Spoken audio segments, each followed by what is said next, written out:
Yeah.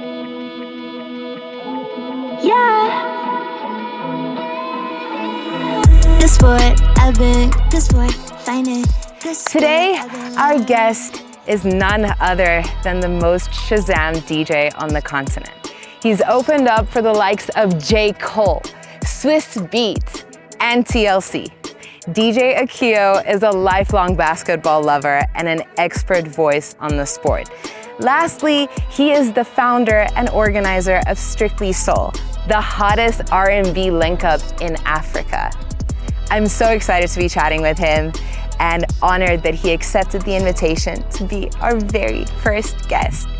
This is The Good Sport, and I'm your host, Ava Like Lava. Alrighty, well, this is a podcast, so there is no real beginning. Okay. It is just conversation, isn't it? Okay, cool. So how was your drive here? Was it good? It was good. Like I said, I was a little bit nervous. It just seemed almost like a setup. Yeah. But then I was like, but who would want to take me out? And also, who's going to rob me? Like, you need a 10-year-old Lexus. Like, you never know, though, this right? is true. This is a very elaborate heist, if that was be. the case. Maybe the beauty is in the complication and the intricacy. So, absolutely. yeah. Like, frame it, pull you, and hook you with, like, No a doubt. sports and music theme, Yeah. and then... I was about to send somebody my live location just in case. No, that's always a good idea in South Africa, but I really appreciate you making it out here and coming to see this part of the South. It's it's a gem. I didn't know it existed. Can't see outside right now very well, but it is really, really scenic. I could see a little bit just with the brights on, and I was like, yo, I didn't know this really existed. serene. Do you play golf? I don't, but Okay. I'm around a lot of people who play golf. Okay. Yeah. Do you play golf? I don't, but I feel like as I'm getting older. Yeah. Well, I mean, all right. Really, when you get older, so I'm a basketball player, and I can still give the kids like buckets. I'm still a bucket. You know what I'm saying? But at some point, you're. That's not a sport you can play forever. So I really have to switch to either tennis or golf. I see.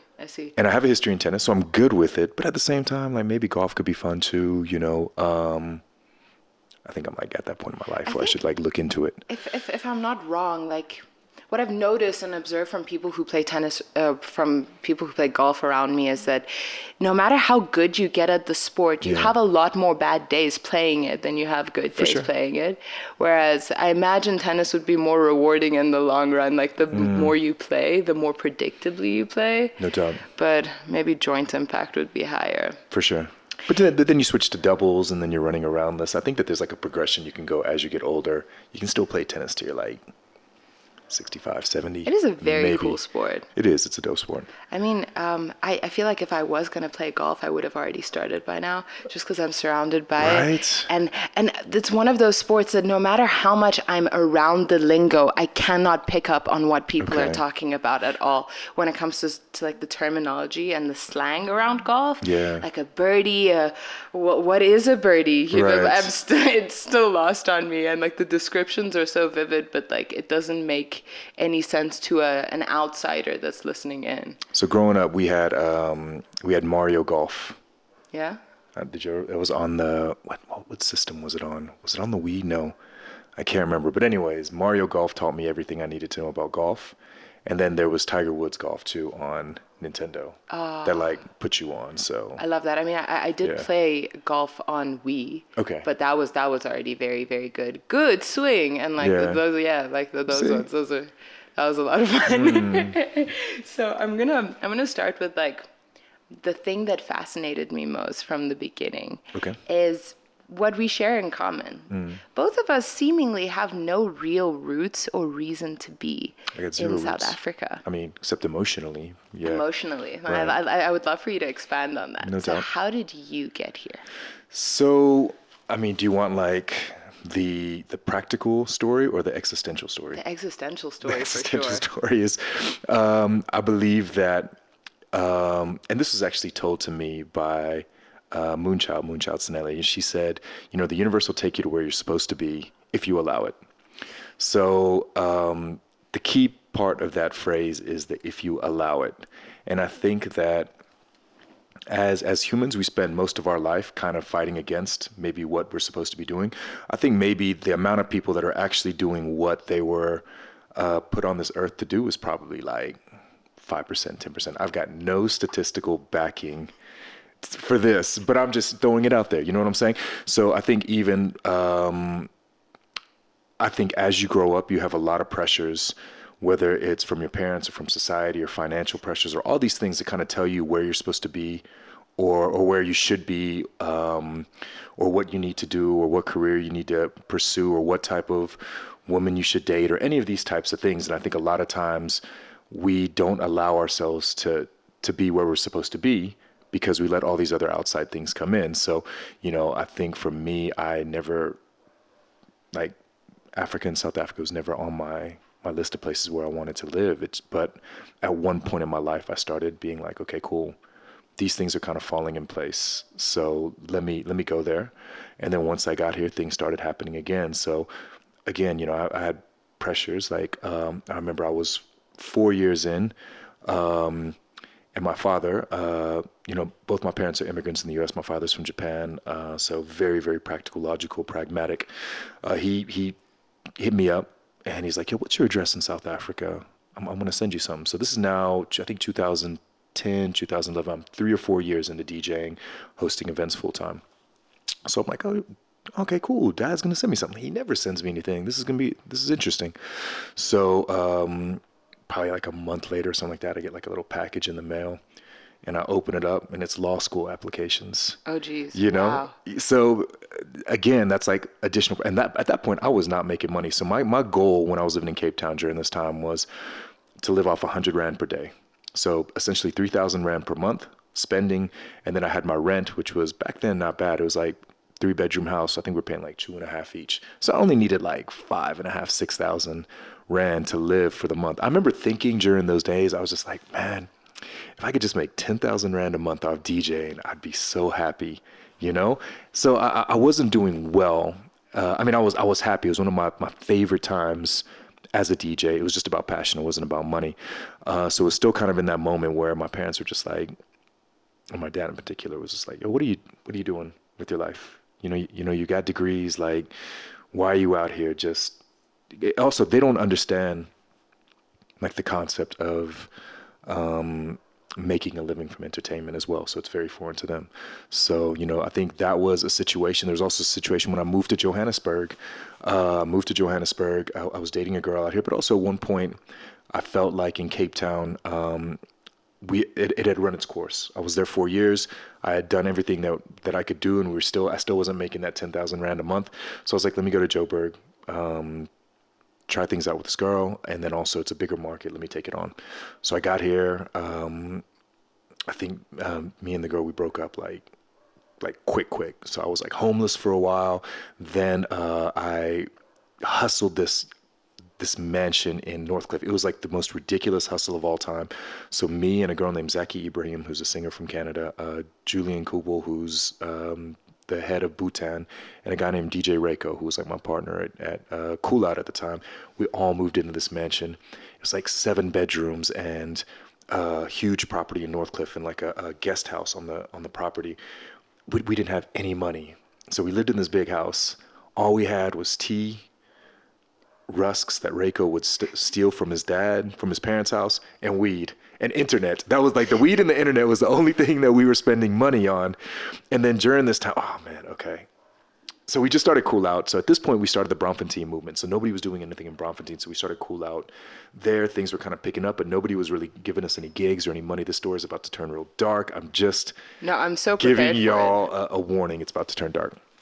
So at one point, everything was going wrong. So at this point, everything was going wrong. I was I'd bought a motorbike because in Joburg, you really need a car to get around. I had a motorbike in Cape Town, so I bought one in Joburg too. Got in a motorbike accident. I was fucked. So I was like, have you ever seen like in the movies or on TV show, the guy who's in the hospital bed? Yeah, he's got like cast, legs are up. Yo, like that was Can't me. move. Yo, I was fucked. It was me. Oh my God. Yeah. So that happened within a few months of us moving into the spot. And then, oh man, I don't even know if I'm gonna get into the story, but long story short, can get dark. Our landlord got murdered. So, okay. Oh man, let me get some backstory to this. Our landlord had bought this house. The reason why we were able to hustle this house, he had bought this house, and then immediately he got transferred to Canada. He worked for Sassel or something, so he bought his dream house. So he didn't have anybody to rent it to. So I gave him an offer of 10,000 rand. He was trying to get like 30,000. I was like, yo, man, I'll give you 10,000.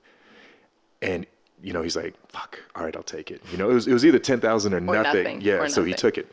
So anyways, he came back because he had visa issues, and he was like, yo, can I live in the guest house? And I'm just like, yo, that's cool. Like, feel kind of bad. Like, I was in the master bedroom. He was in the guest house on the side. Anyways, he came back, got murdered. We found the body. I mean, we knew something was up. We like kicked in the door, SWAT team style, found him murdered. Anyways, again, at that point, we moved out the house. I mean, it was actually split. One of the I'm not going to mention names, but one of the roommates was like, yo, why don't we stay? We rent free now. There's going to always be that one friend, though. Like, one roommate who was just like, there always has to be that one character. Yeah, other roommate was like, fuck that. We witnesses to a murder. Like, that person might come back and try and eliminate all the witnesses. Fuck that shit, we're out. So I was like, you know what, that does make sense. That seems reasonable. So we moved out, homeless again, staying with like my friend's dad. And then I remember I went back to the US that time, and I had my friends were there, and they, like, my friends in my hometown, they did this like concerted effort to try and get me to come back to the US. They're just like, yo, man, you've been there 4 years. Like, you busted up from this motorbike accident. You're homeless again. You're not really making any money. All of us are doing well. Like, everybody really tried to make an effort. And I was like, you know what, man, I'm going to go back. I'm going to give it one more year. I don't want to come back with my tail between my legs. I'm going to give it one more year. And then I went back, and when I landed, there was like a voicemail from an ad agency who put me onto this campaign, and everything changed after that. But again, point of this is that was a lot of influences trying to get me off of the path of where I felt I was supposed to be. So how did I end up here? The universe will take you where you're supposed to be if you allow it. And I felt like I allowed it. I let things play out, stuck with my passions, and I'm doing, like, right now I'm just doing the things that I want to do. There's no pressure on me. I mean, I guess there's some financial pressure that I put on myself.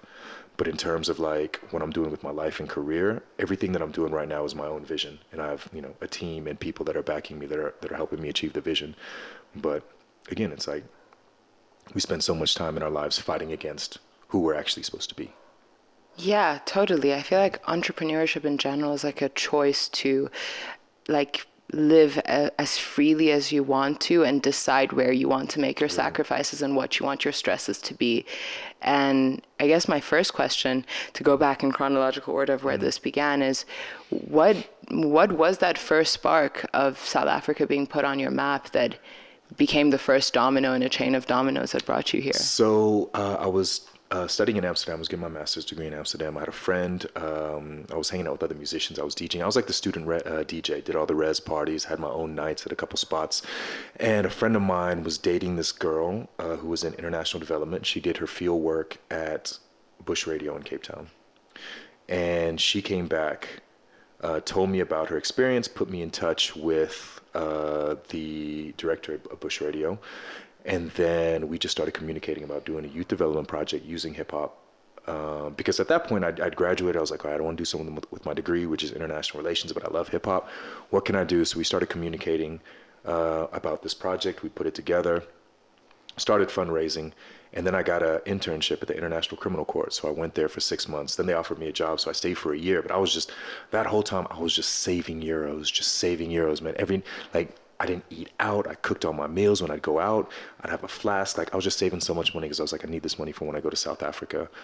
So then me and two friends, a friend from LA who I met while I was in Japan, and then another friend from Tennessee, we had started this like nonprofit that was, youth development using hip hop. We ran the project in Cape Town. Plan was only to be here for a year, maybe 2 years. But then I started this party called Cool Out Lounge at the Waiting Room in Cape Town. Because at the time, like, hip-hop in the late 2000s was kind of like hip-hop in the 90s in America. It was just kind of there. And there wasn't like a real hip-hop party. I'm always big. Like, everything I do is not about what's hot. It's about what's missing. So there wasn't that kind of hip-hop party. So we started that, and then it became the biggest hip hop party in Cape Town. And also at that point, hip hop as a whole was trending in a different direction in Cape Town. Like, that was hitting that golden era of hip hop, which was like modern hip hop, which was like 2010, To me, the golden era of modern South African hip hop can be marked with AKA's Victory Lap. To me, that is the song that like started the golden era, like modern golden era of hip hop in South Africa, was that song. And then I would say it ran until about 2016, maybe even 2017, where, things kind of started to kind of fall apart. But, so things were kind of taking off. And then, at that point I was doing what I loved. Also the recession hit at that point. So there wasn't really much funding for nonprofits or work. So I was just like, let me focus on this hip hop stuff. Because, I think at the end of the day, that was what I really wanted to do. Yeah. And like what I'm gathering is like music and like what you studied were always going to be used interchangeably, and Sure. you were going to use your degree in as many ways that related to what you wanted to push, and like what you said about what was missing. And I really, really like that. I think a lot of what we try to do is to find that authentic message that Absolutely. only we could have, and things that only we are noticing that we know other people would need if we need it, right? You're creating the hip hop scene that you want, that you would enjoy. And I think it's really interesting that there's so many parallels in our stories. I also studied international relations, and I think that the motivation is the same. It's just to have like an anchor point that inspires the ideas that I want to build on, to have this other form of logic to them that I can kind of bounce off of. Maybe mine is a little bit more politically motivated, but at the same time, music is the vessel, the common vessel that we're both trying to use. And yeah, it's really crazy. You have a very strong pattern of making events work in this space. Right. I imagine it wasn't always like this, and a common thread being that there's a lot of sacrifices that had to be made, and you are willing to make these sacrifices, whether it be knowing that, okay, cool, there's weed, internet, and rusks. Rusks and tea is the diet for the month. You're willing to make that sacrifice. Do you think that it's something that's underappreciated in the newer generations that you're observing? I think so. It's tough to say. We always look at the younger generation, no matter what it is. We always look at them as being lazier than us, or not willing to put in the work, or more entitled. Just I feel like older generation felt the same about us. So I don't know if it's actually true or not.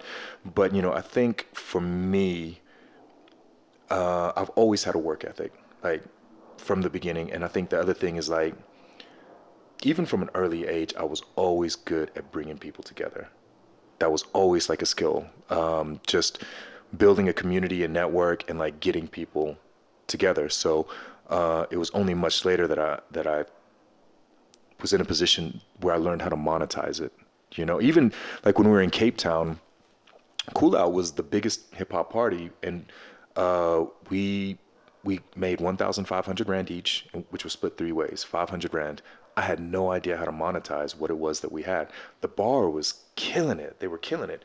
But I just didn't understand the business at that point. All I understood was how to get people together, how to build a sense of community, and how to make people have fun, But for me, it was always a work ethic thing. And I think that, to me, it's more important than talent. I think talent is important. But, everybody I know that has a really, really crazy work ethic has succeeded at something eventually. They did okay. But I know so many people with talent that just never amounted to anything. You know what I'm saying? Yeah. If you have work ethic and talent, I mean, obviously it's a killer combo. Yeah, that's the killer combo. So, even when I find people to work with, I gauge talent and I gauge work ethic, and work ethic is higher on my criteria. You just you have to want something to succeed more than, you want to breed. Like, that's how competitive it is. Like, and those are the people you're competing with. Yeah. And, like me personally, I take failure like so hard. Like it's, it'll haunt me. So, the last Strictly Soul that we had, before the relaunch now was, in May, and it was amazing. Our numbers were crazy. It was the best event. I was sitting there in the moment being like, yo, this might be the best one that we've had. And then I went on for my set 12:30, and then somebody had spilled like a bucket of drinks in the electric socket where we're running the sound from. And so our sound guy was there. We always figure out a solution, but we couldn't figure out a solution. It kept tripping. We turned everything back on. Just the electricity was fucked. It kept tripping. So we had to cut the event about 40 minutes short. And, you know, I'm on the mic and I'm apologizing. And the thing is, like, as disappointed as they were, no one was more hurt about it than me. You know, like, I had felt that it was the last show of the season. We had put in so much work to get it to that point where we'd had that many people. And also, I wanted to, like, end the season on, like, a really great set. So I was hurt. And after, you know, so I was, afterwards, you know, some of the negative voices are always the loudest voices, and people really, you know, a few people really were like, yo, it was terrible, da da da da, like, you know, y'all completely failed, this and that. And it was only like maybe 5 or 6 people. And so for the 3 months in between then and September, like, I was just so focused on this next one. I needed it to just go flawlessly, just for me to put the other one behind me, you know. And that's like how I am. First time I played in New York, I was so nervous about DJing in New York, because I'm just like, it's New York. These are the best DJs in the world. You know what I'm saying? It's New York. Absolutely. It's New York. I'm glad to know that even like American people feel this way. It's New York. Like, if you famous in New York, like, you famous around the world. You know, that's just it's just how it is. So I went on to play. I'm in the middle of my set, and the motherfucking police raid the venue. And I remember the person was like, I need you to turn the sound down. And I'm like, what? He's like, turn the sound down. I'm like, why? And then he shows me his badge. He's like, you know what, man, actually turn it the fuck off. I'm just like, okay. So now it's like I had all this anxiety, and I get a lot of anxiety for like certain shows. But my whole thing was like, I just need to conquer this set in New York, kill it, and then I won't have this feeling anymore. And then the police, you know, raided the party, cut my set short. I'd been about 45 minutes into it, and it was going well. And now I was just like, damn, I'm going to have to wait another 6 months. It's going to bother me for 6 more months. And I'm going to have the same anxiety to play in New York again, you know? So for 6 months, that shit haunted me. Until the next it haunted me until I could go back and get that win, you know? So, you know, that's how I am. And also the people I surround myself from a work and point of view, I'm just like, you can't allow yourself to fail. Like, you have to be that driven to it's going to haunt you if something doesn't go right. It can't just be like, didn't go right. You know? I think I attribute the failure point more so to a sense of duty that you clearly feel. Being someone who's wearing multiple hats with regards to your own events. I mean, you're the founder, organizer, promoter, and a performer at your own events, being Strictly Soul, arguably the hottest R&B link up on the continent. I mean, we think it is. Like, so, no one's more active than us. Like, what does your day look like on a Strictly Soul day where you're wearing all of these hats? All right, I've got an events coordinator right now. We're down to 2. The team is 2, but we're going to get a runner. I had a personal assistant last year. I think I'm going to get another one, but it starts with setup. We're both on site. For load in, we have sponsors, so we're loading in, we're setting up the sound. One of the things that we do from an eventing point of view is we like to take spaces that aren't necessarily existing event spaces. So one of our things is, you know, why we used Kitchener's when Kitchener's was a place where people went to go do hard drugs, and where you'd go to maybe pick up a white girl. Like, that was. They didn't even have a light in Braamfontein. This is before Great Dane. This is before anything. And everybody, like, even on Twitter back then, like, people were just like, cool out. It's coming from Cape Town to Joburg. Like, you know, Kitchener is like, what a trashy place. You know, within a year, everybody was trying to do stuff there. We always try and find new spaces. We don't like to go to places where everybody else is at. So a lot of this takes us building the space. So we got to build the space. We move all the furniture around. We have I'm very big in terms of setup and flow, and being able to be seen by everybody. How are we connecting with everybody? The setup of the sound that always runs late. Then obviously the marketing's going out as well during the day, and then probably get home around 2 in the afternoon, but I always go exercise, try and get a nap in, and then back on site from 6 o'clock. I always do the opening set. Just because I love the opening set for R&B, because I get to play stuff there that I can't play in the main set. In the main set, there's certain pressures. Like, it's got to be fire lit. You got to keep the energy up. The opening set, I get so much more variety in terms of what I get to play. So I thoroughly enjoy that. And also, that opening set is critical because I have three guest DJs, and if you put a DJ on for that opening set who doesn't have a deep R&B bag, they're just gonna be playing. I have a rule, like I don't play dance music if there's nobody there to dance. I'm very appropriate when it comes to tempo and energy, and also volume. So at the beginning, I'm not gonna be blasting music when there's when it's empty, when people are trying to have dinner. That's head bob shit, you know? Like you want to have a conversation with the people that you're there. Like the volume only goes up as there's bodies to absorb the music, and the tempo only goes up when the dance floor is ready to go. Like I can play like the hottest whatever, like the latest Beyonce track now at 8 o'clock and get 3 people out on the dance floor. But like, what's the impact going to be later on? You know what I'm saying? So do you adapt your set to the environment, like judging it? Always. So like, do you come with different mixes prepared, or do you just like act quick on your feet and change it as it needs to be? As it goes. I mean, I generally come in with a plan. So one of the things that like I try and do when I was booked for Everyday People in New York, which is quite a big party, and I'm the musical curator, DJ Momo, who's like, you know, obviously well respected all over the world.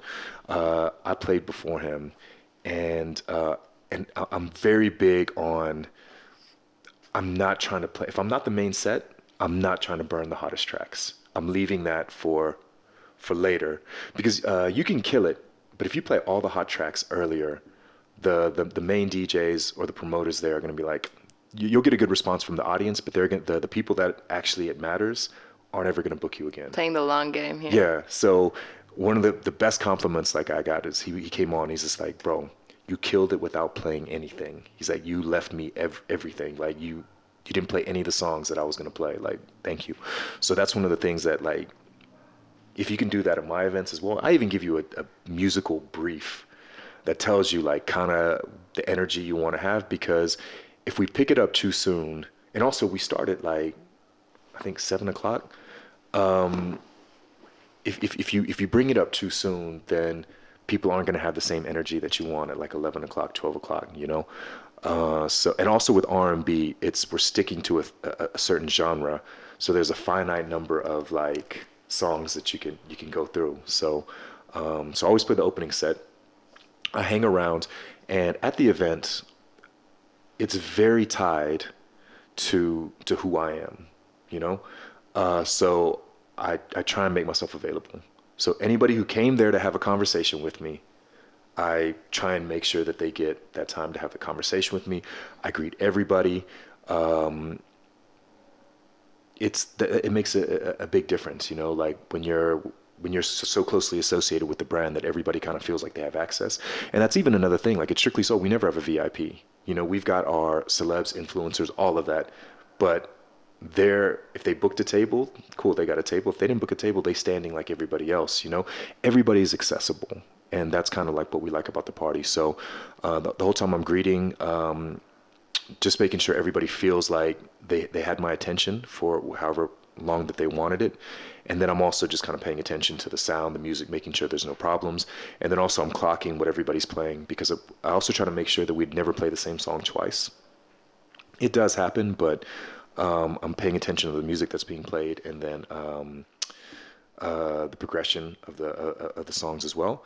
And then also at the same time, checking on the door, on the line, checking in with security, talking to guests about, how long did you wait at the bar? Like all the things that are important. There's so much thoughtfulness and consideration that I feel like is just that you're making room for across the board, whether it's thinking about the audience, the furniture, the feng shui of the space, the promoters and how to leave a positive impression on them, how to not steal the spotlight away from like a main act.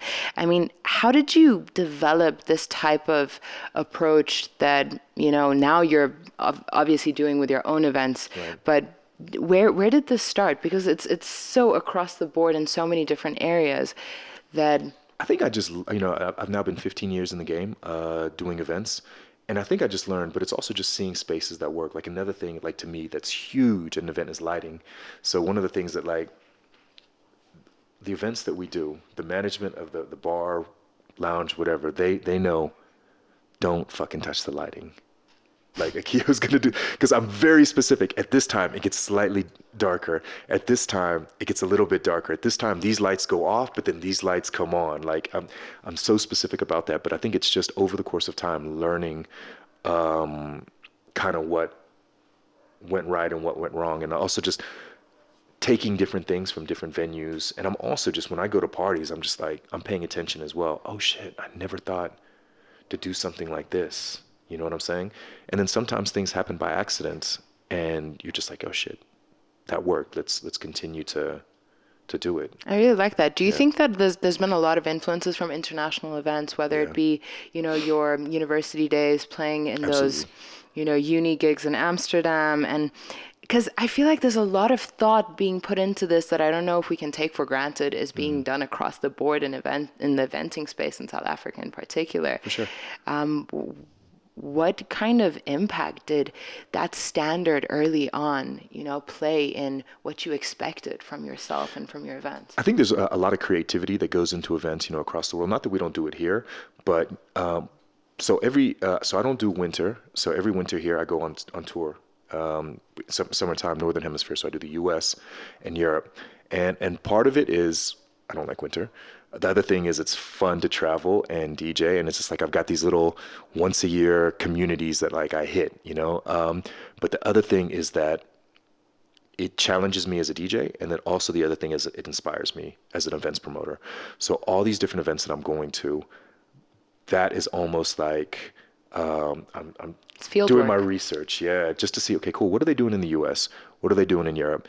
What are elements that that I can bring to our events? And there's always something that we bring back. And there's sometimes things that I see that we're not able to implement, but it sits on the shelf for 1, 2, 3, 4 years, and sometimes 5 years later, we're like, yo, we saw this 5 years ago. We haven't been able to do it.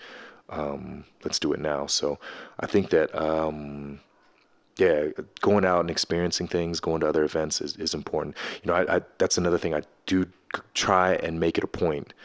As much as like getting advanced in age, I don't like to go out as much. I'm becoming a homebody. I still make it a point to go to other people's events, like for 2 reasons. One, just so you're still knowledgeable about the scene and what's popping. Also to learn about just these other events and different venues and stuff like that. And then the other thing is just to like show love. And I think that's one of the most important things from the promoter side, even from a DJ side. Like other promoters will hate on you if you don't come. Like they might not understand that you're tired, you've been busy, you're out of town. I don't have any kids, but maybe you got a kid. Maybe like there's a million things why you couldn't be out. All they might think is like, man, fuck Akio. That dude only goes to his own parties. He doesn't show up at anybody else's parties. So it's important that you go check in, just even if it's for an hour, give dap, have a drink, see everybody and go home, because it goes a long way. And then the other thing is, as a DJ, the more you're out, the more you get booked. People, remember like, oh shit, we got to book you for this next event. I tell that to artists. That's one of like the advice that I give to artists is you need to be, any party that you want to be performing at, you need to be hanging out there. Like that's going to get you booked a lot faster. And for us, it's all these DJs that come up, I want to play at Strictly Soul. The ones that we see there just on a organic basis, whenever we sit down and we're like, okay, cool, who are we going to book for this next one? And maybe sometimes we're like, yeah, man, I don't know. Someone will be like, well, how about so-and-so, man? They've been coming through. They've been wanting to get on. We're like, yeah, they have been. So I think that I try and do the same thing. Like I never really just holler at a promoter like dry.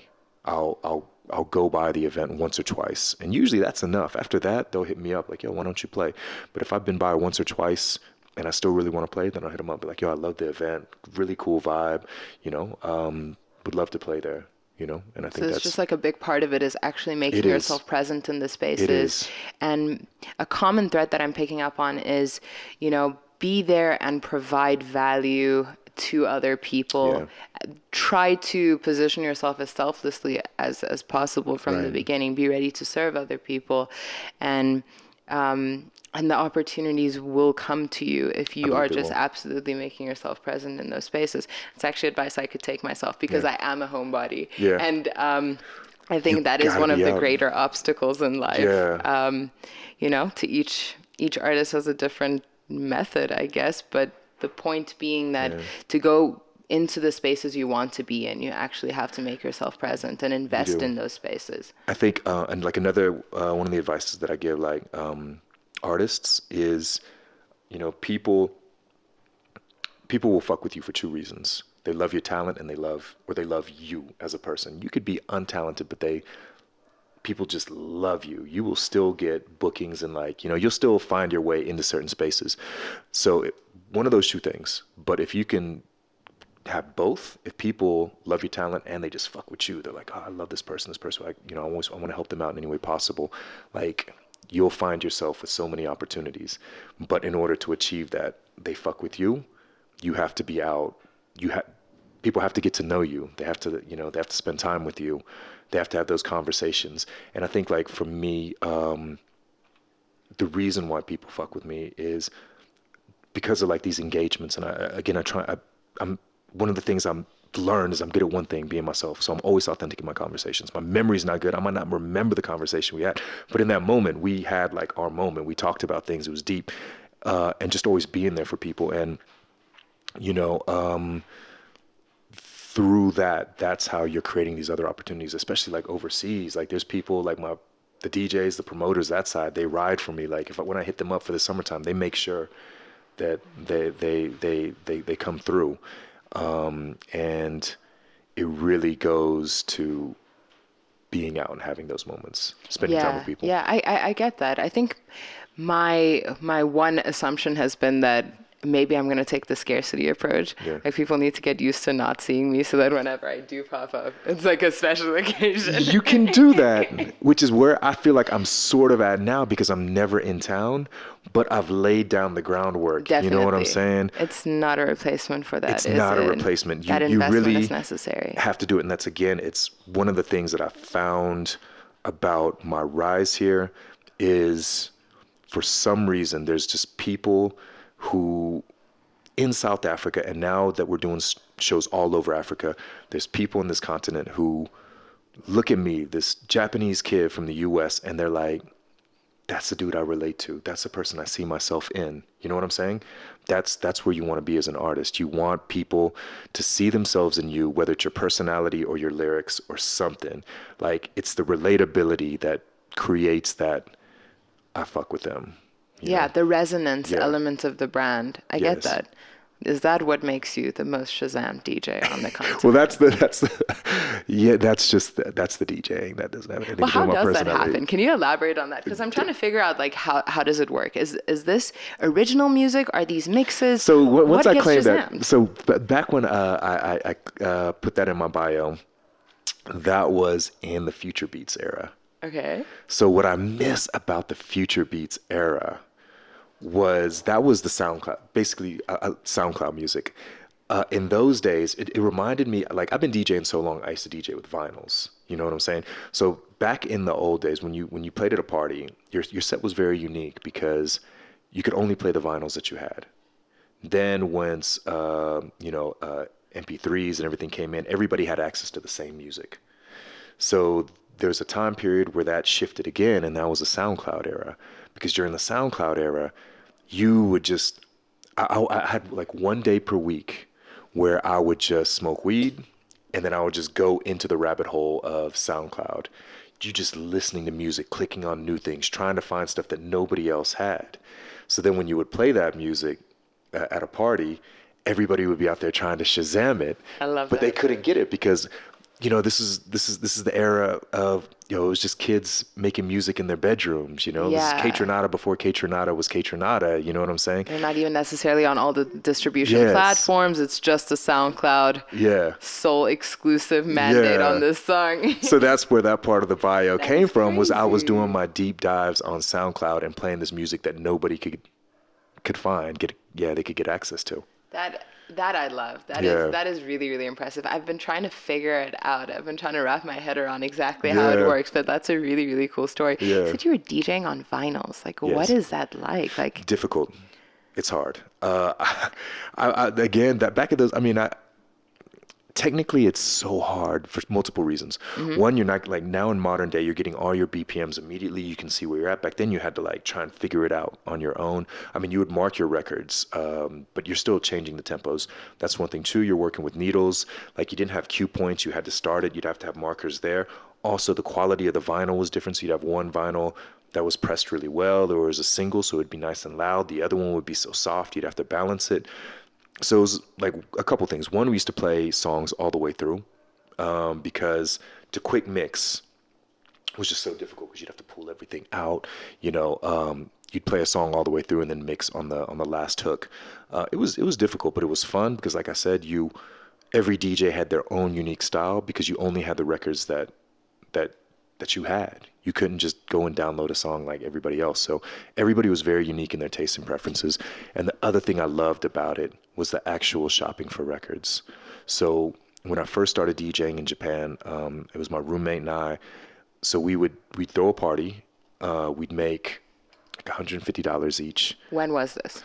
2002, 2003. I was straight out of college. Straight after college, yeah. Amsterdam. No, just before. It was before Amsterdam. It was, once I left Tennessee. So we'd get that $150, and then the next, like in the week, we'd go spend it on records. Like you couldn't make any money because you had to buy vinyls, and vinyls were expensive, But we'd wake up, we'd smoke some hash because weed was difficult to get there. We'd just get really high, and we'd drive to like 3 different record stores. And because we would DJ together, we didn't want to have the same music. So he would start at one end of the hip hop record section. I would start at the other end of the hip hop record section, and we would meet in the middle. So he had access to all those records. I had access to those records, and whatever we bought. So then we'd go home and we'd each have 8 or 9 new records individually, but we knew because we were playing the same party, it was separate records. So that was the fun in DJing with vinyl, but it was hard. I think that already speaks to like how this consideration towards not, taking or hogging the music that other DJs are gonna play or want to play and leaving that slot for them must have started like this camaraderie of going there with your friend. You're like, okay, cool, we have to do this fair and equitable, right? And because we're playing the same party, we can't have the same music. I really like the backstory behind that. Yeah. That actually brings me to the first segment that I am hoping to repeat with the different guests that come on. Okay. It's called Rep Caviar. Okay. Basically, I want to know about your favorite workout jams. And this is going to be hard. This is especially going to be hard for you. I think this is going to... Look, I wanted to give people the opportunity to give one song, and I was told that is ridiculous and really puts people on the spot. So, 3 songs that will be compiled into the podcast's own playlist. I have to think about that. So I do exercise a lot, but I don't listen to the same stuff. Yeah? You don't? I don't. So do you listen to your own mixes at all? No. Well, okay. So if I put out a mix, which I haven't been doing lately, there's 2 things I listen. I listen to it at the gym and I listen to it in the car. But when I'm at the gym, that is my new album time. Okay. So that's because I know that I have an hour. Sure. And during that hour, for the most part, there's some work coming in, but for the most part, that's a moment in the day where I'm not being bothered by outside influences. So that's when I go and I'm like, okay, cool. So-and-so dropped a new album. This is when I'm going to listen to it. So that's when I go through the album. And I try and find the songs because, the way I listen to music is I listen to it in 2 ways, just as a casual listener and as a DJ. So as a DJ, I'm listening on the album, what are the songs that I can play? And one of the things that as a DJ, I don't feel like I have to play the singles. My thing is on the album, I'm gonna find the songs that I like even before I know what the singles are. Obviously, you might know what the lead single is, but I'm gonna find the songs on the album that I like, and those are the ones that I'm gonna put aside and I'm gonna add into my list because I don't play anything I don't like unless it's like a corporate gig. If it's a corporate gig, sure, you're paying me to do whatever, I'm gonna do whatever. But if it's an Akio set, I'm only playing what I like. So that's how I like to be unique about it is I'm picking the songs from the album. And you get that connection when you're at a party and you play the song that was never released as a single, but everybody fucks with that song on the album. You know what I'm saying? Yeah. But nobody plays it because it was never a single. So those are the type of moments that I try and create. I get you. Yeah. That doesn't answer the question though. Technically, it's like you still have to choose like 3 songs. You can't not, right? Like Okay. the playlist needs to start with you. Dang. 3 songs that you would listen to or you want other people to listen to while listen they to. work out is also. Can we come back to this question? Absolutely, Okay, come back absolutely. to You it. have the whole Yeah, time to think okay. about it. So routine exercise or working out has generally been a part of your lifestyle. Yes. How long would you say you've been in this space where you've been working out as a habit? So as long as I can remember. So I was an athlete growing up, played basketball. Obviously I had basketball, but then when I got to university, so I played at the university level. Once I got to the university level, that's when I learned it wasn't just about, it wasn't skill as much anymore, because you can be skilled, but it's also about the weight room. Because I'd get out there and the players that were a year or two older, they'd been spending that time in the weight room and they were just pushing me around, you know? So that first year that I played basketball, I was solid in the weight room. And then once I started seeing gains, then I got into it. And then second year I quit basketball because at that point I wanted to travel. So there was an opportunity for me to study in Belgium. So I closed kind of that chapter for basketball in my life, went to Belgium. But at that point I continued to exercise. Then I got into like martial arts and then started playing basketball again in Japan. But everything was always about 5 days a week going exercising. I mean, part of it was like for a health thing, but part of it was also vanity. You know what I'm saying? Yeah, Let's be honest. And there's a mental element to There it is. as well.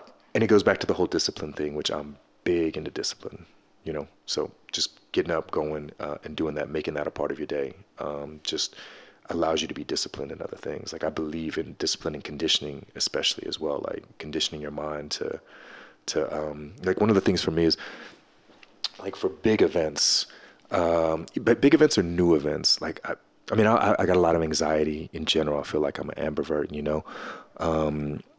So I get a lot of anxiety for events. There's times like before I get on, I'm just like, yo, why do I fucking do this shit? Why do I DJ when it creates this much anxiety, you know? Yeah. And I have this thing, like, I even have like for big shows, like I'll walk around by myself, just being like, hyping myself up, just like the affirmations, like, yo, you fucking built for this shit. You're one of the best in the country. Like, you're better than these others. You're underrating yourself. You got this.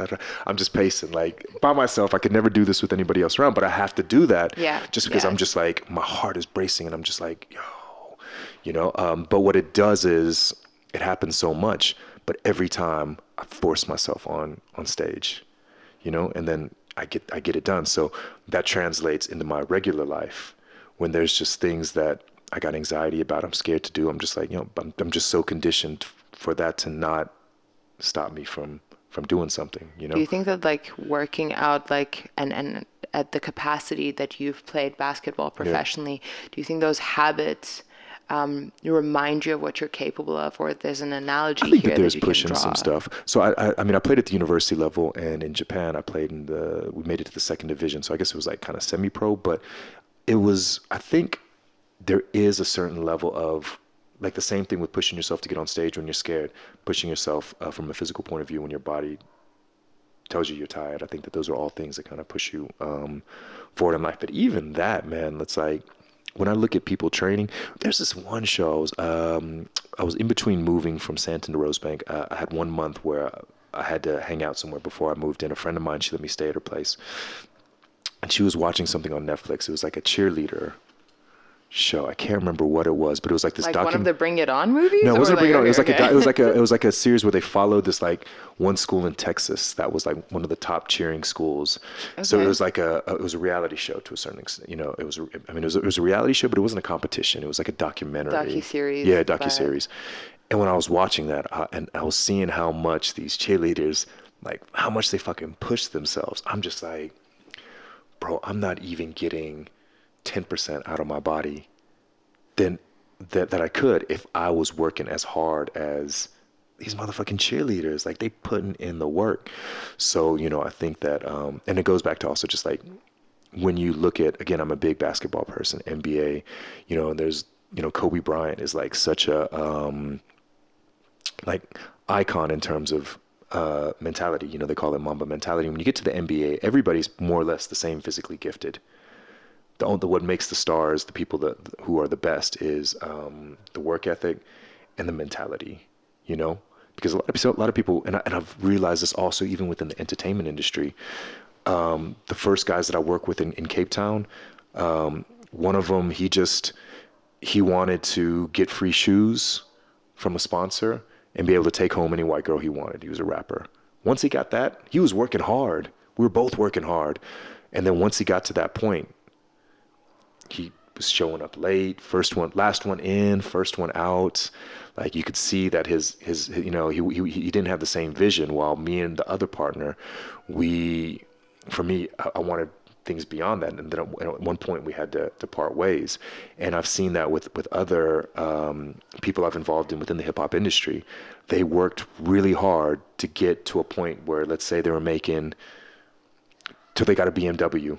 Then once they got that BMW and they were making 40, 50,000 a year, they were going to the club, they were spending, you know, as much as they could go out and buy bottles for everybody. At that point, they lost a lot of that motivation to continue to do better. And people don't understand that, like, to make a living off of entertainment, you got to be in like the top 5%. And then once you get into that top 5%, and that's competition already to beat the other 95%. And then once you get in that top 5%, the competition within that top 5% is like 10 times harder than beating the other 95%. So a lot of people, once they get to that point where they get a little bit of comfort, they lose that edge. They don't want to be the best anymore. And that's one of the things I really respected about AKA, and also even Casper. You know, like what I would say about like a Casper is that, you know, that dude wanted to be the biggest artist in Mafeking. Then he wanted to be the biggest artist in Joburg. Then he wanted to be the biggest artist in Gauteng. Then he wanted to be the biggest artist in South Africa. Then he wanted to be the biggest artist in Africa. If he ever became the biggest artist in Africa, then he'd want to be the biggest artist in the world. If he ever became the biggest artist in the world, that dude would want to be the biggest artist in the solar system, you know? You know what I'm saying? Yeah, that's absolutely. How driven he is, and how a lot of other people are. And I think that's kind of how you have to be. Like, I don't know if I've got that much drive, but I also haven't gotten to the point where I'm satisfied. You know, Yeah. A lot of people get satisfied much sooner. Yeah, and I guess it's like a good and a bad thing, right? Like if satisfied and happiness could be measured or compared, if those people are happy with less, that doesn't necessarily make it like the wrong decision, right? Sure. Because I look at it as like, what do you want your sacrifice to be? Where are you willing for the sacrifice to be? And I think that people have different dreams and different goalposts. And for a lot of people, once they've achieved that BMW level, they never thought about what would come after next, that. yeah. And they're like, but I am happy. And I think if people are happy, then it's fine. I think the issue though with that is like in entertainment, you're either on the way up or you're on the way down. Fair enough. You know, there's no same and I think, same position. and then once you do get that BMW, there's no maintaining that. And I think a lot of people, and I've seen it with my own eyes, where you see artists and I get it. You're performing for 5,000 people. Those 5,000 people are literally singing your lyrics back to you. And in your mind, you think, Your heart is full? they'll never, but no, you're thinking, they're never not going to love me. Yeah. I'm so talented. I make hits. That's what I do. I'm just going to keep making hits.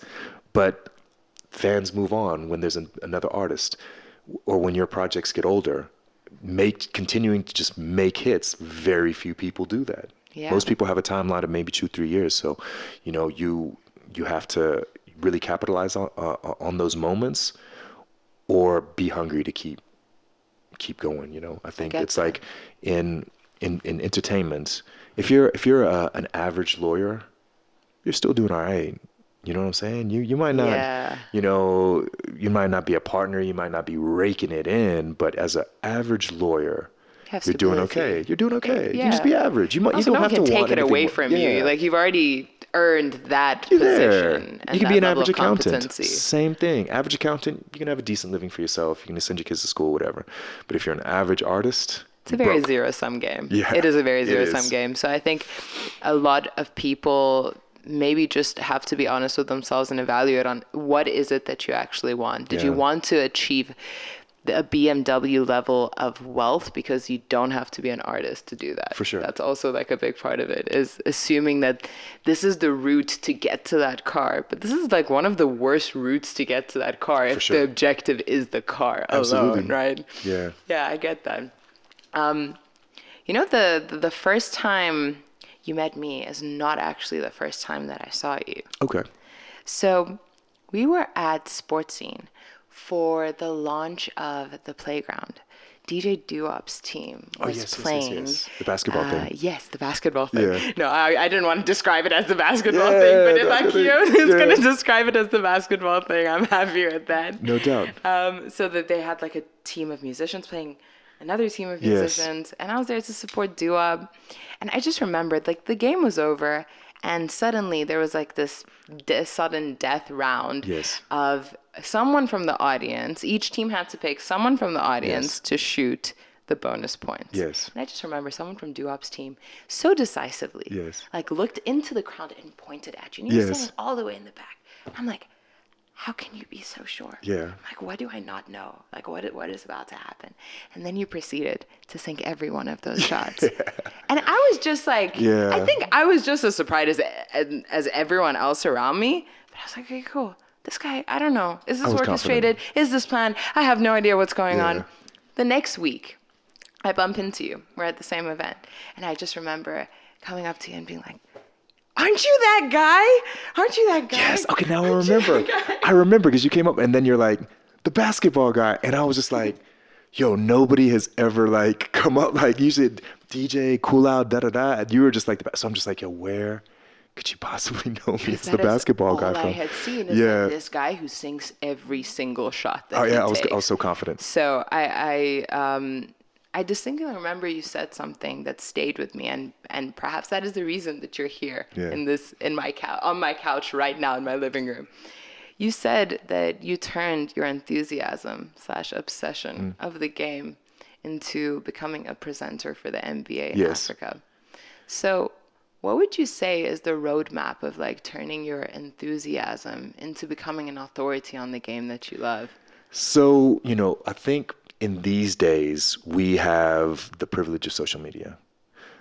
So through social media, you can build your brand, you know, in a way that I guess we couldn't a while ago. And again, going back to everything that I do is about being myself. That's the only thing I'm good at. You know, I'm not a good salesman, but when I'm selling strictly sold to a potential sponsor, I'm an amazing salesperson because I believe in it. So everything that I'm only good at what I believe in, and also just myself. And so I pick things that I'm like, what is authentic to me? What do I enjoy doing? Even when with sponsorships, I don't like to take an endorsement or have a brand that I would never use, you know? So one of the things was basketball, and NBA Africa came to South Africa, and I was so excited about it. So I remember I was like, you know, I'm going to get back into basketball, and it's something that helped develop me, teamwork, leadership, and also just as an Asian kid in Tennessee, there was two things, hip hop and basketball, that were just like gave me some sort of identity and like people to hang out with. So it meant a lot. So I decided, I went to them and I was like, yo, I want to be a part of this. And I knew one of the girls who worked there. So they put me on, I asked for tickets to the first NBA Africa All-Star game. So they didn't even give me a +1. I went to get my ticket. I'm like, damn, I didn't get a +1. Okay, cool. So now I get to the game the next day, and they got me literally in the worst seat pot. Like, I'm so far up. But I'm not mad. I'm still like, just glad they didn't give you a +1. Yeah. Like, you know, no, I was like, you know what? They gave me a ticket. At least they recognized me. And then I'm looking at like the floor seats. And I know everybody there. It's like my peers, but they had more Instagram followers than me. They had more Twitter followers than me. And they all there, on the floor level. And I'm like, all right, you know what? And this is one of the ways that I take in these types of situations. The way I take in these situations is, it's not them, it's me. I'm not big enough for them to put me there. Like they made a logical decision. They don't care how much I love basketball. They looked at my numbers. They looked at how influential I am, and they decided, cool, he's enough to give him a free ticket because of his love for the game, but he doesn't move the needle for us in terms of what we're trying to do from a PR point of view. So I was just like, you know what, cool. It's the same thing. Like whenever it's an event that I don't get booked for, I'm just like, you know what, it's nothing personal. I also don't try and read into things. I'm just like, cool, I'm going to work so hard next year for this next year that they can't deny me. You know, I'm going to make myself big enough so that, that they have to put me on. So I went, called up my friend in NBA Africa, and I was like, cool. I just want to explain myself, my love, just so you know how it is, how I am with basketball. And I was like, all those people that are down there, I understand. They got bigger social impact than me. But, you know, I play 3 times a week. I'm in a different chat group for all 3 games. We've got the Zoo Lake run. We got the Sacred Heart run. You know, there's another Monday run that we do. Like, I'm involved within the community. I'm huge into it. I stay up till 3 a.m. to watch the games. I buy NBA 2K on PlayStation. Like, those people that you have that attended the game, they're only putting this in their lives in this moment, and then tomorrow they don't even follow the game. They're back to what it is. My impact might be lower, but I live the passion for this game, and I'm involved in the communities. So she was like, okay, cool, I hear you. Let me put you forward to the ad agency that does the influencer work. So slowly they started giving me some like influencer work, this and that. They were giving me tickets, and every time they gave me a project, I made sure that whatever I did was well thought out, 10 times more effort than all the other people that they chose as influencers, like just, you know, cooler content. And then eventually they started giving me some, you know, making sure I was invited to all the things. And then when the TV show came around, that was actually, shout out to my boy Quentin, who was the main host. They went to him and they asked him who are 5 to 10 people that would be good co-hosts. So he put me down as one of them, even though I had no TV presenting experience. And they went and vetted everybody, and they were like, all right, cool, let's choose Akio. So they called me 1 week before it was supposed to start. They're like, oh, but we got you forward for this TV show to present. I'm like, okay, cool. They're like, are you ready next weekend? I'm like, yeah, let's go. Mm-hmm. And they're like, oh, also, by the way, it's not pre-recorded, it's live. And I'm just like, damn. Because I've always felt better on radio.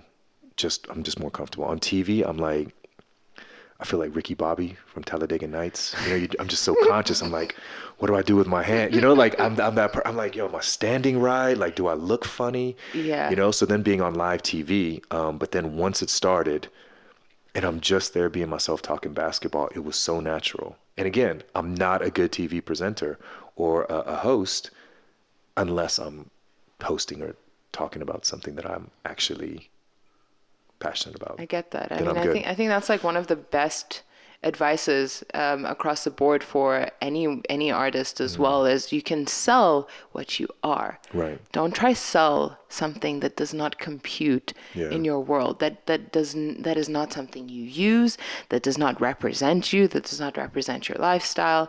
And basketball has always been such an intimate part of your story, and it's an extension of your personality, I'm sure.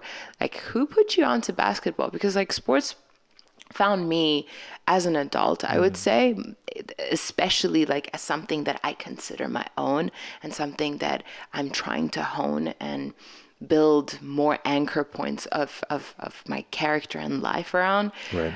Who put you onto basketball? You know, it was just the culture in the late 80s and 90s for basketball. That's when Jordan, it was before he won his championship, so he was just coming out. The Jordan shoes, like I was in elementary school when the first like Jordan started dropping, and you know, it was at that time, you know, everybody was trying to get them. It was the Detroit Pistons. It was just coming out of that Magic Johnson, Larry Bird era. It was just so much more culturally important. Like there was baseball and there was NFL football in the U.S. and baseball just didn't have that cool, even though everybody played. And the thing with NFL was NFL players, they all have helmets. And what that does is it eliminates a bit of the individuality of these players. You only know who the quarterbacks are. Like when you see them, like the best defensive linemen, you know, most people wouldn't recognize them on the street. I mean, maybe because they're a big ass person, but it's not like basketball. Basketball is a finesse sport. Everybody's got their own style. It's like everybody, if you're an NBA player and you walk down the street, everybody knows who you are. And it was just kind of like that part of the culture. I was probably, I mean, I wanted to play football, American football, but my father was just like, I mean, I was probably too small for that. So he was probably right, but he's just like, I'm not going to let you play that. So why would I let you play a sport that you've got no future in just so you can get injured and then mess up your chances? And then now what? You miss the basketball season. So I was never able to do that. So my father pushed me in two sports, baseball and basketball, because those are the two sports he played in Japan growing up. My mom pushed me in tennis. And then so at that one point I chose basketball because to me it was just cooler. It was just cooler. Yeah, no, I get that. Yeah. I mean, going back to the point you just made about the Jordan's impact on culture, whether it be on hip hop and on fashion. 2 years before Michael Jordan won like his first slam dunk competition, Right. The Air Jordan was released. Do you recall what impact his win had on like the popularization or like the mainstream culture of the brand getting to where it is now as like the streetwear and hip hop element of how it's grown? I mean, during that time, slam dunk competition was huge. Like we were all talking about it the next day. You had to watch it. Like, I mean, you look at the dunks now then, and they were so basic compared to the stuff that people be doing now. But it was just such a important thing, you know. And again, back then, we didn't have YouTube, Netflix, and 100 different channels. Like we had like 20 channels, so like everybody was watching it. So to me, like slam dunk competition, that was also like one of those moments for me. So I talk about things in my career, and there's things that you dream of, and then there's things of that you sit there and you're like, I couldn't have even dreamed of this shit. And one was back in, it might have been late 80s, maybe early 90s. There was a basketball player named Cedric Sabalas.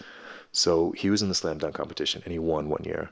So he won on a gimmick dunk where he blindfolded himself, and he counted out his steps, walked to half court, counted out his steps, walked to half court, and then with the blindfold on, ran and like dunked it. Like, could he see? I don't know. Probably. I mean, there's no way you count your steps out like and dunk it. Surely he was able to see something. But anyways, he won.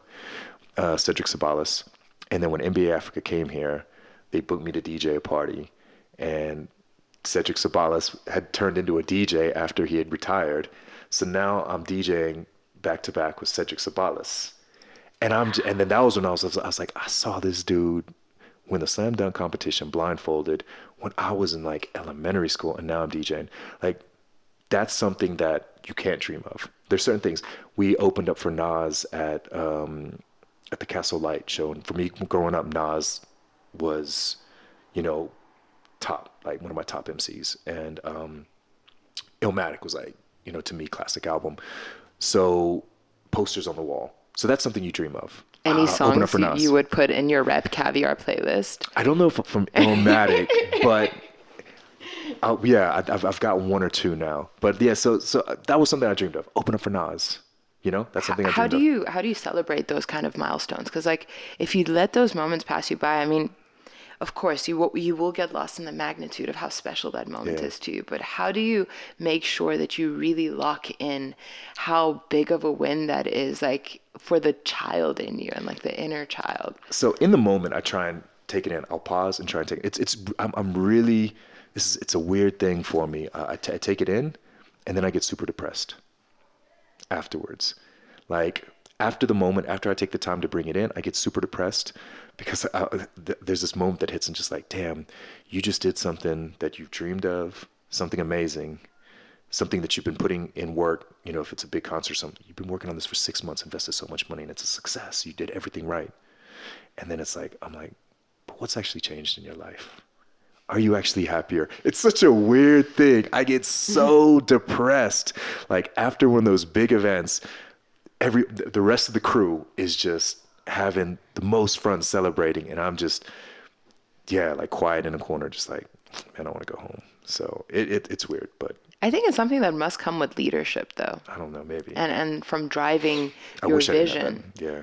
I think that, I felt this way just with releasing my project. Like after that, I was like, but I had purpose before this project was out. Right. Right? Like I have so much to do before it's out there in the world, that the moment that it's out there, it's like, okay, but now what do I do with myself? That gave me so much drive and so much vision, and trying to prepare something to perfection, trying to go out of your way to make it possible. This is just something that I've noticed. Pre-release is a completely different ballpark to like post-release, and it's always the hardest part for artists to do that latter part of the process justice, because you have a different type of drive when it's like, oh, you don't know what I'm about to drop, you have no idea what's coming. That kind of pushes you in a different way. And the moment that it's out and it's on all streaming platforms, and you're like, okay, you gotta let go and let God. And that kind of changes what you think you're capable of doing in that moment to add on to it. Yeah. I get it. I think like for me, releasing a new project, album releases, I always try and attend album releases for artists. Because to me, it's like one of the most beautiful moments. Because in that moment, at an album release, there's almost never more potential for that artist than in that. Their life could change from the next day on, like it's so, anything can happen when you release a project. And I love being there for those moments, because it's so beautiful when the artist is presenting it, and also just that unknown potential that can happen. Like you could catch a person right before their life changes, as an artist. I really enjoy the optimism in that moment. It makes me feel good to see that, and just like also hope and be like, yeah, man, I hope this shit pops up. Yeah, you want that to happen, and like I love seeing that. Moments of magic, and you also want to be like in there before, be like, no, I was there, like we were there, we witnessed this moment, we saw the impact happen before there was impact, and before there was numbers to speak to it. Going back to basketball, how slightly going back to basketball, more so about like your childhood, being a Japanese kid or half Japanese kid in Tennessee. Like, what was it like growing up in the 80s, 90s Sure, as a Japanese kid? So back then, there was very little diversity, racial diversity. So there was black kids and there was white kids. We didn't even have Mexicans back then. It was me. There was a South Korean and a Filipino kid. So we were homies, man. Wayne Sock, Aim Giretti, T. Jerome, those were my homies. So we had lunch together in the cafeteria, like rode with those guys. And back then, like, I wish I could show you photos, but like I didn't even look mixed. Like back then, I had the bowl cut. I just looked 100% Japanese. Nobody even thought I was mixed. We were just the Asian kids. I'm not embarrassed. I've done a deep dive of your Instagram, and I've seen the cut. It was a very proper bowl. It was like, it's a rite of passage for Asian kids. Like, you gotta have the bowl cut. So it was like trying to find ways to identify, and how do you create identity in a community? So I think we all like experienced, a decent amount of racism. So for me, as Asian kids, we're on the heels of two things. Vietnam War, for people that were in like their 30s, and then people that were in their 50s or so, they were still mad about like World War II and Pearl Harbor and shit. So like I definitely like got spit at, cussed at, like as a kid from like adults. And then also then there was general racism from kids, which that's innocent racism. You know what I'm saying? You just look different and kids don't know any better. They're not actually racist. They just kids, So, we always kind of had to try and find our identity. And it was like one thing with the black kids, when they went home and they dealt with racism, they had a community to go back to. The Asian kids, we dealt with racism. We just went home and were quiet about it. Like I never talked to my parents about it. I don't know if Wayne or Aim talked to their parents about it. We didn't have a community to go back to. So, we had to find a community in other ways and identity. So for me, again, it was sports. Because if you excelled in sports, people just accepted you. It didn't matter. And then later on with music, in particularly hip hop. And I don't know what it is, but there's something about basketball and hip hop that was huge amongst Asian kids in America in my era.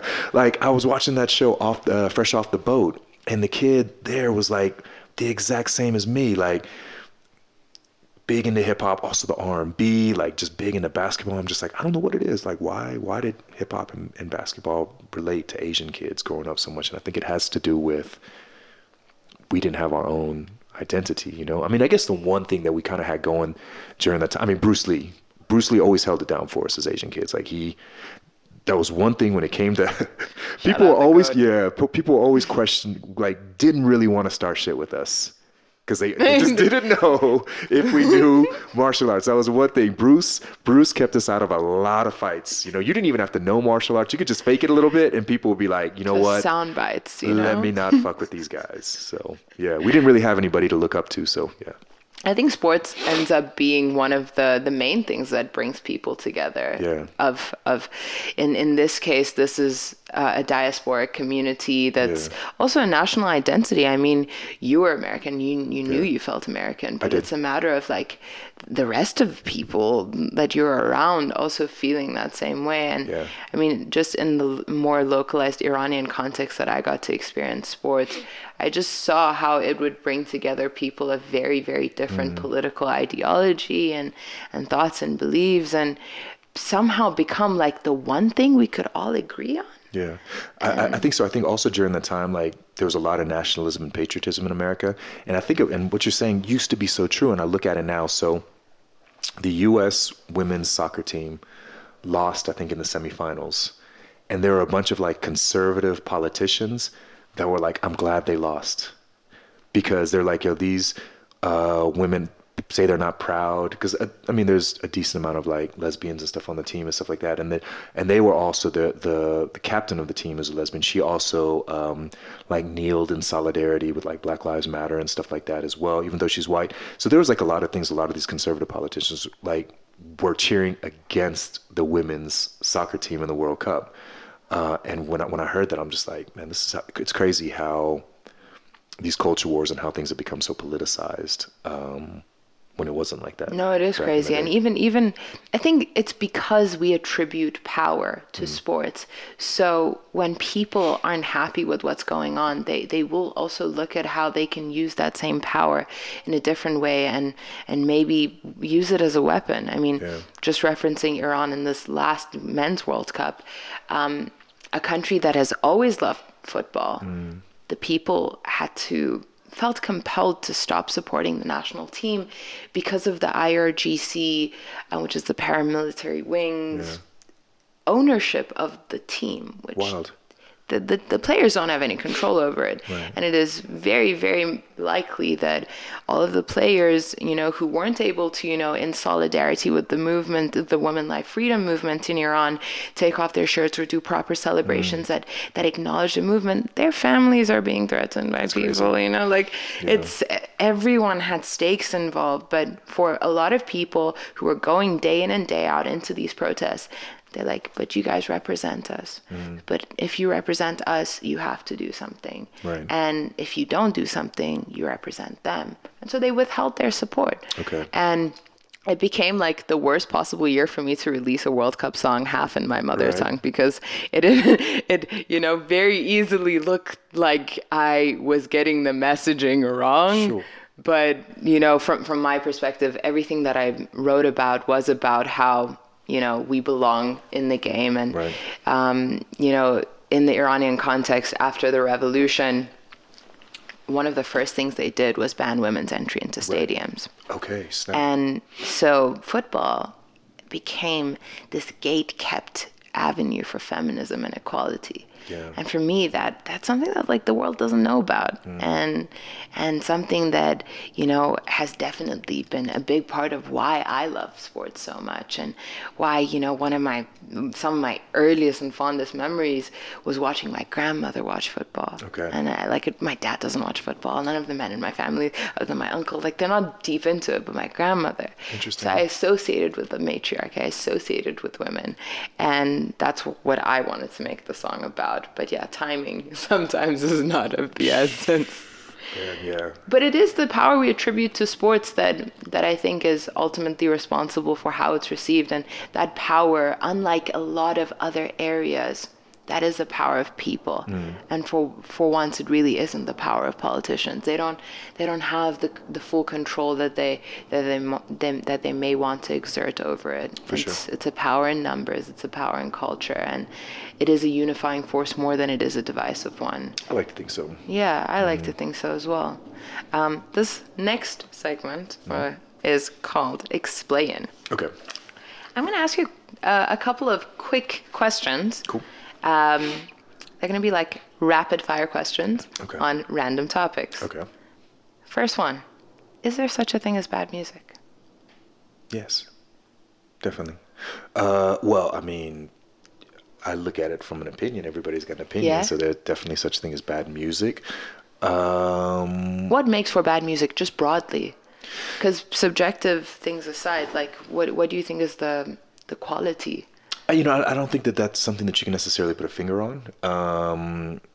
Like, to me, like heavy metal is bad music, like death metal. Like, no disrespect. Like I've been to I had a friend when I lived in Japan. He was a heavy metal, death metal dude, and just back then, I was 23, 24. It didn't take much to get me to go out. Like, Akio, you want to go out? I wasn't even asking where. I'm just like, let's go. So I went to a couple of death metal shows. And it's just a motherfucker screaming in my, at me, not at me, but, at us. And I'm just like, I understand. I don't, but I'm assuming it's for people with a lot of angst and just like, have to, I just wasn't that person. So to me, it wasn't great music.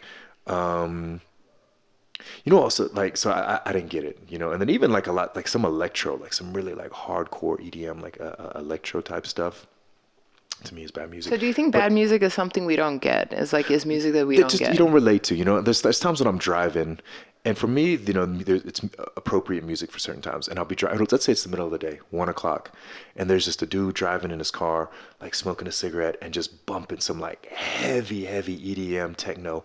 Like just going like at 1:00 in the afternoon, I'm just like, I mean, I get it at a club. Like I get it like 4 a.m. you want something, but like right now, like that's cool. But I just don't get it, So, I do believe that there's,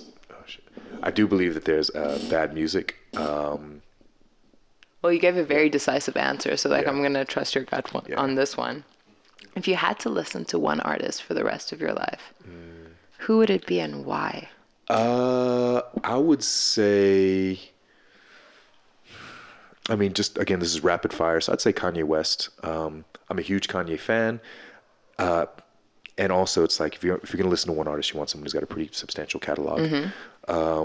He was that person for over a decade who, there's artists like he just got me through a lot of stuff. Like his songs got me through a lot of stuff, and there's just a lot of moments where I feel like that dude his lyrics are for me, you know what I'm saying? I'm just like, I know exactly what you're talking about.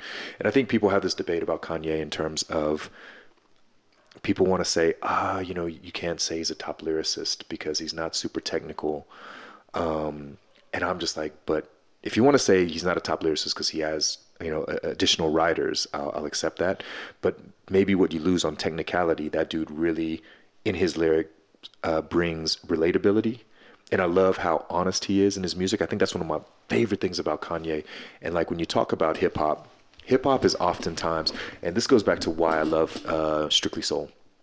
I feel like it's Strictly Soul when you're playing R&B, people are extremely honest in their behavior.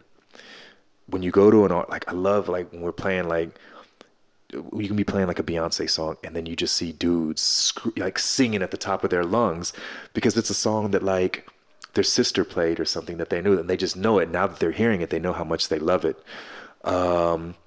So for me, it's honest. People talk about it's all the emotions. And with hip hop, a lot of times you're built into character, to character mode. Like people will be listening to a song and they've never sold drugs. They ain't never been to a trap house. They ain't never shot nobody. But in that moment when they hear that song, You know, they've taken out gang ops. Like, they've been selling drugs. Their house is a trap house. They got the sunglasses on. Their characters. It almost reduces your need to even go out into the real world and do those things. You know, and so a lot of times when you listen to a hip hop album, it's all about, there's no vulnerability. You're only hearing about how much money they make and how much jewelry they got, how great they are, how dope of a lyricist they are, and there's no vulnerability. And I think for me, I mean, Drake is like that too, to a certain extent. But for me, Kanye, when you listen to that album, you get a real person. You get that confidence. You get that ridiculous ego confidence, but you also get a vulnerability and and just hurt and pain and all these things that you don't get in other rap albums. And I feel it's honest. For me, I think everything that Kanye writes about, he's lived.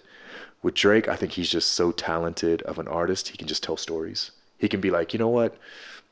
Let me write a verse about a breakup that didn't happen, but could have happened in my mind. But I'm just so talented. I can write about these emotions, you know, while Kanye, I feel like, delivered what he talks about is it happened to him. You know what I'm saying? Yeah, I get that. It's very personalized. It is. And for him to be able to talk about these vulnerabilities, it's like, okay, cool. I feel all of these things. So I would say Kanye. I think Kanye is a great answer because I totally get what you're saying about the personalized realness of his lyrical content and how you can see it come to life. Like, even if like the song that he's making now, you don't see how it correlates with his life experience at that moment. In 2 years' time, it'll be proven true.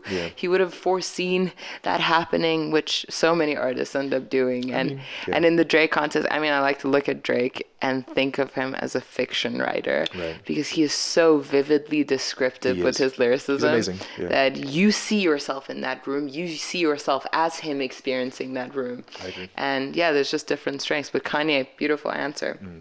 Lastly, what was your childhood bedtime? It probably varied. Like, there's different types of childhood. So I would say, I mean, it depends on what age. I'd say maybe like 8:30, 9. But I'll tell you about my parents. My parents were very hands off. I mean, they would make me go to bed eventually. But just in general. So you have to think, like, you know, I grew up in a time much more innocent than now, but also where my parents are from. My mother's from the Netherlands. My father's from Japan. Like, two of the safest places in the world, especially when they grew up. So they just let us kind of, like, as long as we were essentially well behaved, like respectful, we got good grades, and we were excelling in sports. They were just like, yo, do what you want to do. So we were just running the streets all the time. And then eventually, once I got to high school, I was one of the no curfew kids. Like, with a few other people, my parents were just like, we grew up in a safe era. Like, must be safe for them out here. They didn't understand America or the trouble that we were getting into. So I think my parents were pretty chilled. So I'd probably say like 9 o'clock. And then once I got to high school and stuff, you know, I was probably up till, well, I always wanted to watch Sports Center on ESPN. So I think that was at 10 p.m. So I'd say like 10:30, 11. I stayed up pretty late. I forgot to ask you, by the way, like, when your dad sent you those like law school papers, like, how did you navigate that? And I told him thanks, but I'm gonna give this a try. You know, he didn't understand it. Like, what's crazy is that he has no concept of what it is that I do, and he's never seen me perform. And I wish he could. His health is not good. I wish he could see me perform, like, at one of the big shows, but so he doesn't have any concept of what it is that I do. So I had to, like, really explain. I'm not just playing music, getting drunk, fucking around. Like, what I'm doing is impactful, and I've made a career, and I feel like I'm one of the best, you know. But where I'm at has a lot to do with him. So when I was growing up, my pops used to throw house parties. So when we were growing up, he's an academic. So at his university, he used to throw house parties for like all the other professors and shit like that. So my pops would spend all day cooking. So I also love to cook. So he'd spend all day cooking. And then at night, everybody would come over, and he'd have all the food out. He'd have all the alcohol out. And he always had whatever karaoke machine was the latest, he had it. So we had a karaoke machine that was 8-track. Then we had a karaoke machine that was cassette. Then we had a karaoke machine that was laser disc. Then we had a karaoke machine that was CD. Like, we had them all, and my pops used to just rock the party. Yo, he was so nice with it. Like, all the Japanese songs, and he'd throw these parties. And I didn't really understand it until much later. I'm just like, I'm doing what my dad did for fun. And then I was having a conversation with my mom when I was home. And my mother says to me, she's like, because my dad didn't really take what I was doing seriously. And she's like, deep down, your pops would wanted to do what you're doing. She's like, I've been married to this man for 50 years. I don't think he ever really wanted to be an academic. She's like, he was never passionate about it. He had some things published, but his work ethic was crazy, but she was like, he was never passionate about it. And the thing that he was passionate about was singing and dancing. So my dad was taking dancing lessons, ballroom dancing lessons for a while, loved singing, all of those things, performing. She's like, what he really wanted to do, like, if he wasn't born in post-World War II Japan with the pressures of like full Japanese parents, she's like, I think he would have wanted to do what you were doing. And I'm like, yeah, now that I see it, that dude loved throwing parties. Love performing. That is so cool. Yeah. Like the karaoke machine evolution. My pops would kill it. Japanese songs only. He did not sing American songs, like just kill it on the Japanese songs. But Yeah, stick to your niche and excel. Yeah. I think that's like one thing that immigrant families all have in common is like we come from a lot of sacrifice. No doubt. That our parents had to make for us to be able to make passion and a potential avenue to begin with. Yeah. And that's why the responsibility is even greater with, the tools that we have to feel that sense of duty to turn this like unlikely career path into one of the coolest ways of making them proud, even if they don't get it. Yeah. Like they'll get the pride, Man, I hope so. My mom has seen me perform once, I think. So she kind of understands. But even then it was, so basically when we were on tour, when I was still DJing and managing an artist named Reason, we were on tour in Europe and we opened up for Jack Parrow in the Netherlands. Jack Parrow's big in the Netherlands, man. This shit's wild. Yeah. Or he used to be. I don't know if he is now, but he used to be big in the Netherlands. So we opened up a show, sold out show. There are these motherfucking Dutch kids in the audience with that long ass cap. Like, to me, it was one of those moments where I was like, I didn't have anything against Jack Parrow. He's a cool guy. Like, I wasn't really into his music, but it was a new profound respect I had for him doing shows in the Netherlands and just seeing how his music transcended, outside of South Africa. And my mom was there in the Netherlands at the time, and she came through with two of her friends. It was like the two old white ladies. I mean, I guess everyone there was white, but I was like the two old ladies, like in the back watching us perform. So she has some idea of what it is that I do, but not a full concept. Have you done a show in Tennessee?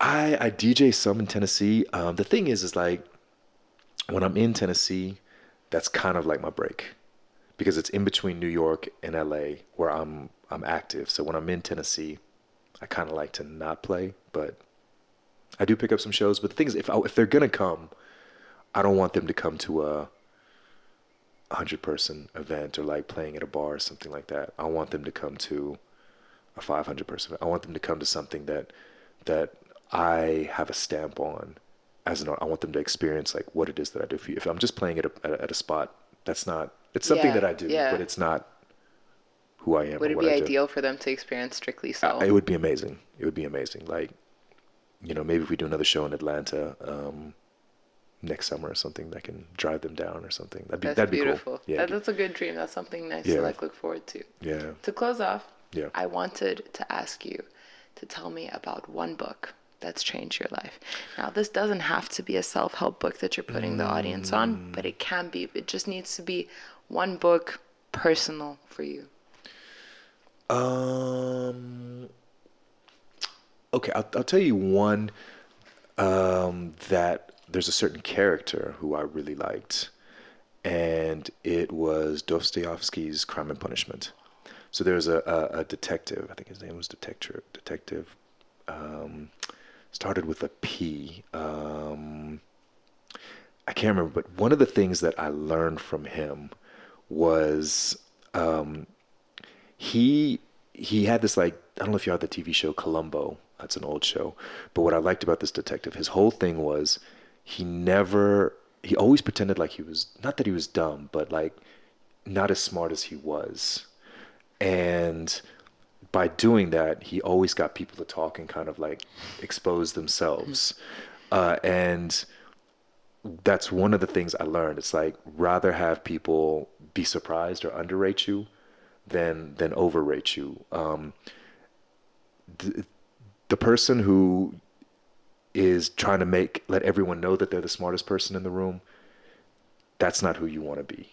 You want to, if you're the smartest person in the room, you want to be the smartest person in the room without having to say it, where people are kind of, there's a certain level of intrigue that I think that when people are surprised about different aspects of your personality, I think that's like what makes people interested in you. It's not when you talk about everything and people know everything about you, or, you know, in that moment, or what you want people to know about you. And the detective in Crime and Punishment, he never let anybody know what he knew or what his hand was, you know? So I would say Crime and Punishment. What was his name? It was Detective something. It started with a P. I can't remember. When did you read the book? I read the book while I was 2000. I was traveling in Thailand, and back then, you know, obviously we didn't have smartphones and stuff, so I did a lot. I used to travel a lot, backpacking a lot, so I used to like go through books. Yeah, so I think it was during that time. That was quite a thick one, but it was good reading. Well, that brings us to the point where you tell us the 3 songs. Okay, cool. And I let you go home. Okay, so what I would say is I'm going to keep it hip hop. Okay, perfect. So I'm happy with that. I'll start with Wu-Tang Triumph. It's just a hard beat. Plus, I know every single lyric to all the verses. Kanye, Can't Tell Me Nothing. It's just a hype beat. And it's like a lot of like self-affirmation. And then I'll throw out a Nas, like Get Down. I like the pace of the song. And what I also like about the song, it's like 3 songs in one in terms of the way that the beat changes. So I would say, yeah, Get Down, Nas. I love it. This is curated by DJ Akio. This is thoughtful. Wu-Tang Clan fan back in the day. So these are great contributions, and the very first 3 songs on this playlist, and the first contributions to this playlist. Yeah. So thank you. You're welcome. Thank you for being here, for speaking with me, and for sharing a lot of pearls of wisdom with us. Thanks for having me. It was a lot of fun. No, thank you so much, Akio. Let people know what you got going on and where they can find you. Strictly Soul all over Africa. Hey, go strike up a conversation with DJ Akio. He'll make time for you. Akio _Kawahito is my Instagram. It's the easiest way to get hold of me. But yeah, I mean, we're in Cape Town, Durban, Johannesburg, obviously. Now we're in Namibia and Windhoek, in Dar es Salaam, Tanzania, launching in Nairobi, looking at in Botswana as well, trying to do something in Mozambique. And I really want to do something in Rwanda. And then West Africa, maybe Ghana by the end of the year. And then we're also trying to launch a Strictly Soul in Dubai. And I'm just in communications. I will see how it happens. I don't like to talk about things until they happen, but I'm confident it can.